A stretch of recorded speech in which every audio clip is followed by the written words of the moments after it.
This channel does not promote any violent, harmful, or illegal activities. All content provided by this channel is meant for an educational purpose only. উৎসবের মরশুম চলছে, সামনেই দীপাবলি। বহু মানুষ নিজের কর্মস্থল থেকে বাড়ি ফিরবেন, রেলের টিকিটের চাহিদাও তুঙ্গে। প্রবল ভিড় হতে পারে বলে অনুমান করছেন রেলকর্তারা। তবে এই উৎসবের আবহে রেলযাত্রীদের জন্য বিশেষ কিছু নির্দেশিকা দিল কর্তৃপক্ষ। যাত্রীর আধিক্যের কারণে যাতে কোনো অঘটন না ঘটে তার জন্য একাধিক পদক্ষেপ করা হয়েছে। রেল মন্ত্রকের তরফ থেকে নিরাপত্তার কারণে 6টি জিনিস নিয়ে উঠতে নিষেধ করা হয়েছে।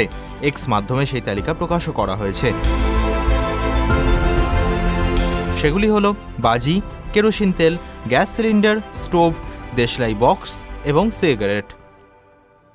এগুলি যেহেতু দাহ্য, তাই এর থেকে অগ্নিকাণ্ড ঘটে যেতে পারে বলে আশঙ্কা প্রকাশ করা হয়েছে। গত বছর আরপিএফ একাধিক নির্দেশিকা জারি করেছিল নিরাপত্তাজনিত বিষয়।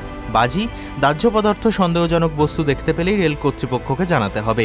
মূল্যবান জিনিস নিজের কাছে রাখতে হবে। হালকা জিনিস নিয়ে যাত্রা করতে হবে। বেশি টাকা কাছে না রেখে ডিজিটাল পেমেন্ট ব্যবহার করা প্রয়োজন। অভিভাবকরা যেন ছোটদের থেকে দূরে না যান। রেলকর্মীদের ঘোষণা অনুযায়ী যাত্রা করতে হবে। কুম্ভমেলার সময় রেল স্টেশনে দুর্ঘটনা ঘটেছিল। তারপর থেকে নিরাপত্তার দিকে আরও বেশি নজর দেওয়া হয়েছে।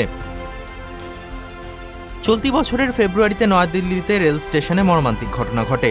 কুম্ভমেলায় যাওয়ার জন্য যখন যাত্রীদের প্রবল ভিড় ছিল স্টেশনে, তারই মধ্যে পদপিষ্ট হয়ে 18 জনের মৃত্যু হয়। TV9 Bangla digital.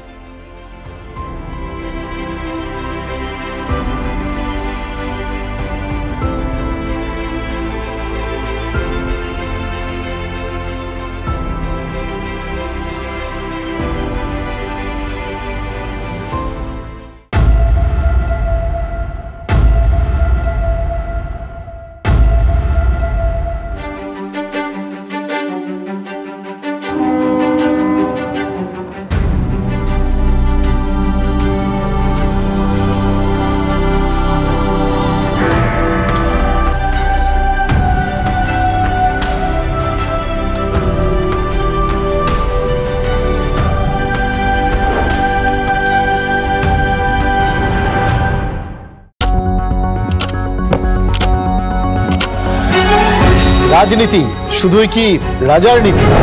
রাজা উজিরের চোখে নয়, আপনার আমার চোখে সমাজের ছবি। কঠিন কথা সহজভাবে না বললেই নয়।